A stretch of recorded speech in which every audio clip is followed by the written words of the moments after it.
네, 여러분 안녕하세요. 페르마타입니다. 지난번 춘천 시립교향악단 공연 보고 온 이후에 약 20일 만에 오늘 또 새로운 전국 시도립 교향악단 술 얘기를 이렇게 촬영을 하게 됐습니다. 오늘이 이제 2020년 6월 4일 목요일인데요. 원래 오늘 이 전국 시도립 교향악단 순례를 할 수 있는 공연이 3개나 있었어요. 오늘 수원시립교향악단도 정기연주회가 있었고요, 이제 군산시립교향악단도 정기연주회가 있었고, 또 청주시립교향악단의 정기연주회도 있었는데, 그 셋 중에 어디를 가야 되나 정말 많이 고민을 했는데 결국 그 고민이 필요가 없게 됐습니다. 이게 또 이 수도권을 중심으로 이 코로나19 감염증 사태가 다시 조금 엄중한 상황으로 돌아가면서 수원시립교향악단 같은 경우에는 이제 오늘 정기연주회를 취소를 했고, 군산시립교향악단 같은 경우에는 이제 오늘 연주회를 무관중 연주회로 노선을 바꿨습니다. 그래서 선택지가 이제 청주시립교향악단 하나밖에 남지 않았어요. 그래서 오늘 청주를 가게 되었고요. 오늘 청주시립교향악단 정기연주회 프로그램은 베토벤의 교향곡 6번 전원교향곡, 그리고 베토벤의 교향곡 5번입니다. 베토벤 탄생 250주년을 또 맞이한 만큼 오늘 청주시립교향악단이 또 뜻깊은 프로그램을 오늘 또 마련을 한 것 같고요. 물론 이제 인지도나 저명도 측면에서는 교향곡 5번이 6번을 압도하는 실정이죠. 워낙 유명한 작품이다 보니까. 하지만 저는 이제 개인적으로 교향곡 6번을 조금 더 선호하는 편이에요. 왜냐하면 저는 항상 이제 베토벤은 언제 들어도 옳다라고 주장을 하는데, 사실 이제 베토벤 교향곡 6번 이제 전원 교향곡이 좀 더 목가적이고 서정적이고 좀 더 잔잔하고 부드럽고, 그러니까 상황에 관계없이 언제 들어도 조금 더 좋다는 느낌이 들더라고요. 특히 저는 교향곡 6번 중에서 이제 2악장을 굉장히 좋아하는데, 2악장 말미에 가면은 이제 새소리를 묘사한 재미있는 악구가 등장을 하거든요. 그런 것도 있겠고, 저는 그것보다도 이제 2악장이 소나타 형식이거든요. 주제 가운데 제 2주제 중에 등장하는 이제 바순이 리드를 하는 굉장히 목가적인 선율이 있거든요.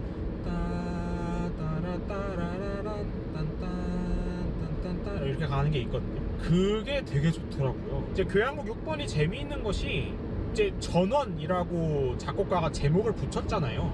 그러니까 어떻게 보면은 표제 음악이죠. 표제 음악이지만 여타의 표제 음악과는 좀 더 절대 음악에 가까운 표제 음악, 저는 이렇게 보고 싶습니다. 작곡가는 악장마다도 또 부제도 다 붙여놨거든요. 제가 제일 좋아하는 2악장 같은 경우에는 뭐 시냇물, 뭐 4악장 같은 경우는 이제 천둥번개라는 제목을 붙여놨고. 근데 이제 제목이 붙었지만은 사실 제목을 몰라도 정말 그거를 떠올릴 수밖에 없는, 사실 절대 음악에 가까운 표제 음악이다, 이렇게 말씀을 드리고 싶습니다. 그리고 이제 사실 교향곡 5번 같은 경우에는 너무 유명하죠. 사실 정말 설명이 필요 없다고밖에 말할 수 없을 정도로 지금까지 작곡된 모든 교향곡을 통틀어서 아마 가장 유명하지 않을까 싶은 이제 그런 작품인데요. 4개로 이제 정의가 가능하죠. 딴딴딴딴 요 4개의 음으로, 이 4개의 음이 전체 작품을 계속 관통하고 있다라고 말해도 될 정도로 내음으로 정의가 가능하다, 저는 이렇게 표현을 하고 싶고. 그리고 이 베토벤 5번 교향곡을 들으면 항상 이제 드는 생각이, 역시 음악은 멜로디다. 이 간결하고 강렬한 멜로디로 인해서 이 베토벤의 5번 교향곡이 정말 수백 년에 걸쳐서 대중들에게, 사람들에게 얼마나 많은 인기를 지금 누리고 있어요. 그래서 또 얼마 전에 이 스트라빈스키의 음악의 시작이라는 책을 읽었거든요. 근데 이제 거기서도 그런 말이 나와요. 스트라빈스키가 신고전주의를 이끌었던 작곡가잖아요. 음악에서 멜로디가 얼마나 절대적인 역할을 하는지를 역설을 하죠. 바그너를 공격을 하면서요. 그리고 바그너의 무한선율 혹은 이제 총체예술작품 뭐 이런 개념을 비판하면서 이제 음악에서의 멜로디가 얼마나 중요한지를 역설을 하는데, 그 생각도 좀 나더라고요. 지금 뭐 옆으로 이제 이 뒷창문도 보이고 풍경이 좀 보이는데, 보시면은 아시겠지만 고속도로는 아닌 것 같죠? 그렇습니다. 오늘도 시간이 좀 여유가 있어서 지난번 울산 내려갈 때랑 마찬가지로 국도를 타고 내려가고 있어요. 지금 39번 국도를 타고 있고요. 이게 국도를 타고 내려가다 보면은 이게 주위로 보이는 풍경들이 너무 예쁜 것 같아요. 또 오늘 들을 작품이 이제 전원교향곡 아니겠습니까? 또 그거랑도 약간 일치하는 부분도 있고 해서 또 모처럼 또 이제 차 끌고 국도를 통해서 음악회를 들으러 가는데 정말 기분이 설레고 좋네요. 이 청주가 조금 애매해요.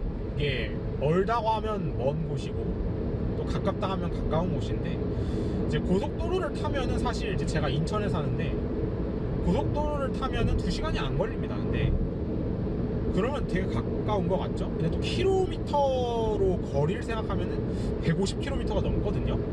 그러면 또 조금 먼 것 같기도 하고 약간 이런 느낌이 드는 것 같습니다. 국도를 타면은 한 3시간 조금 못되게 걸리거든요. 그래서 저는 그러면 청주에 도착을 해서 이제 청주 예술의 전당에 도착을 해서 이제 다시 영상을 이어가 보는 것으로 하겠습니다.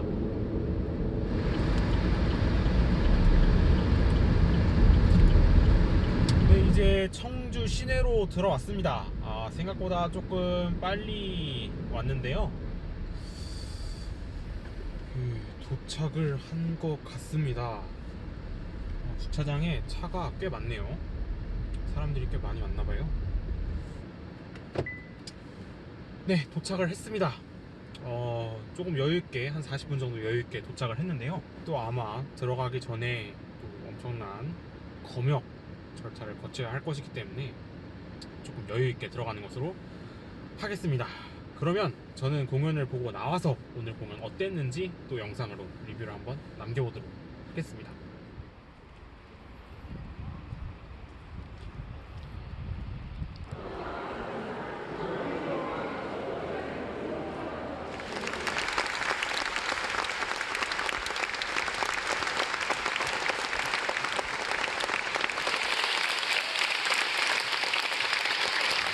네, 저는 방금 공연을 모두 보고 나왔습니다. 일단 이 청주 예술의 전당이 너무 예쁘더라고요. 그 외관을 이렇게 막 기와로 지붕도 하고 해놓고 해서 굉장히 옛스러우면서도 또 내부는 깔끔하고 크고 쾌적한 굉장히 훌륭한 공연장이었던 것 같습니다. 그리고 정말 많은 관객들이 오늘 공연장을 찾았는데, 그러니까 이 거리두기 좌석제로 인해서 중간중간에 이제 빈 좌석을 하나씩 2개 되어 있지만 그거를 감안했을 때 거의 매진이 아닌가 싶을 정도로 오늘 많은 관객들이 찾았습니다. 제가 오늘 이 공연을 감상하면서 이제 교향곡 6번, 5번 순서로 공연을 했거든요. 그래서 왜 이 순서를 굳이 이제 순서대로 5번, 6번을 하지 않고 6번, 5번으로 했을까? 규모로 봤을 때는 오히려 6번을 나중에 하는 게 더 맞지 않나 싶었는데, 제가 어디서 그 정답을 알았냐면은 5번 교향곡 연주가 끝나고 관객들이 박수를 칠 때 딱 그 정답을 알았습니다. 임팩트가 5번 교향곡이 임팩트가 조금 더 세지 않나, 그 이유로 오늘 이렇게 프로그램을 구성하지 않았나 하는 생각이 들더라고요. 베토벤 교향곡 5번, 6번, 베토벤 교향곡 중에서도 유명한 작품들이고 또 전체적인 모든 교향곡이란 장르를 통틀어서 봤을 때도 가장 유명한 작품이라고 할 수 있는 이 두 작품, 청주시향이 굉장히 부담이 컸을 거예요. 미스라도 나면은 이게 그냥 바로 튀어버리잖아요. 그래서 그런 부담 속에서 연주를 하셨을 텐데 오늘 너무 깨끗하고 훌륭한 연주 들을 수 있어서 일단 너무 좋았다는 말을 먼저 하고 싶고요. 근데 저는 5번, 6번 중에 일부에 연주했던 6번 교향곡을 조금 더 인상 깊게 들었습니다. 그 조규진 지휘자님의 독특한 해석을 몇 개 발견했거든요.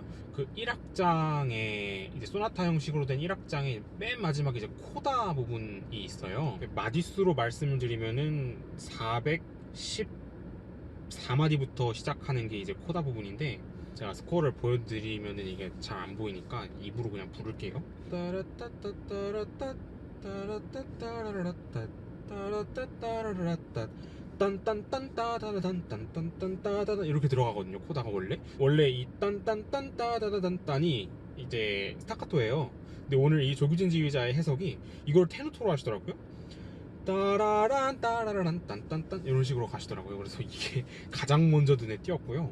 굉장히 독특한 해석이었어요. 마지막, 맨 마지막 1악장 맨 마지막 코다 중에서도 맨 마지막에 플루트가 따따따딴 딴딴딴딴딴 야따따따딴 딴딴딴딴딴 이렇게 가는 거거든요 원래. 근데 이것도 테누토로 하시더라고요. 이 스타카토인데 원래 딴딴딴딴딴 이야라라라란 딴딴 이렇게 가시더라고요. 제 귀에는 굉장히 독특하게 들렸거든요. 그래서 이것 때문에 6번 교향곡의 1악장이 굉장히 인상 깊게 제 머릿속에 각인이 된 것 같고요.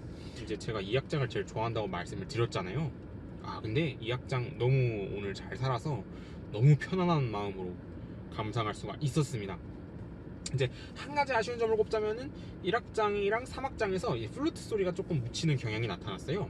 그러니까 조금 더 플룻이 이제 튀어나와서 약간 감초 같은 역할을 원래 해줘야 되는데 이제 조금 묻히는 경향이 나타나더라고요. 5번 교향곡 어떤 느낌이 들었냐면 일단 굉장히 안정적이었어요.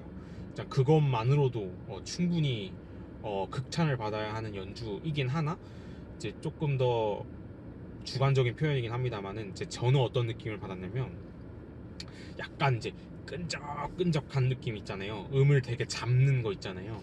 빈틈을 안 주고 음으로 꽉꽉 메우는 마디를 밀도 높은 찐득한 연주를 만들어냈다는 점에서 그거 역시도 인상 깊었습니다. 이제 5번 교향곡 끝나고 관객들이 정말 박수를 많이 쳤어요. 물론 그게 5번 교향곡의 임팩트도 한몫을 했겠지만 확실히 오늘 청주시향의 안정적인 연주도 이제 이 관객들의 마음을 오늘 사로잡지 않았나 하는 생각이 듭니다.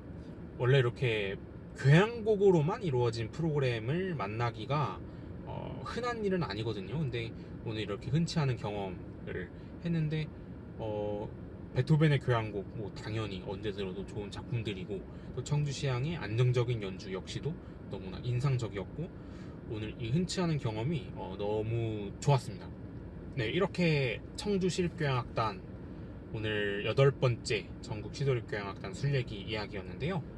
원래 계획대로라면은 이번 달 안으로 모든 교향악단의 순례가 끝났어야 되거든요. 근데 이제 막 8개를 끝냈습니다. 총 28개를 계획을 하고 있는데 제 그중에 4분의 1을 조금 넘은 8개를 오늘 마치게 됐는데요. 또 언제 다음 순례기를 이렇게 촬영을 할 수 있을지 모르겠습니다. 최대한 빨리 다니고 싶은데 이게 제 마음대로 제 뜻대로 되는 게 아니라서 그러면 이제 언제가 될지 또 어디가 될지 아직 알 수는 없지만 다음 전국 시도립교향악단 순례기 9번째 이야기에서 저는 다시 만나 뵙도록 하겠습니다.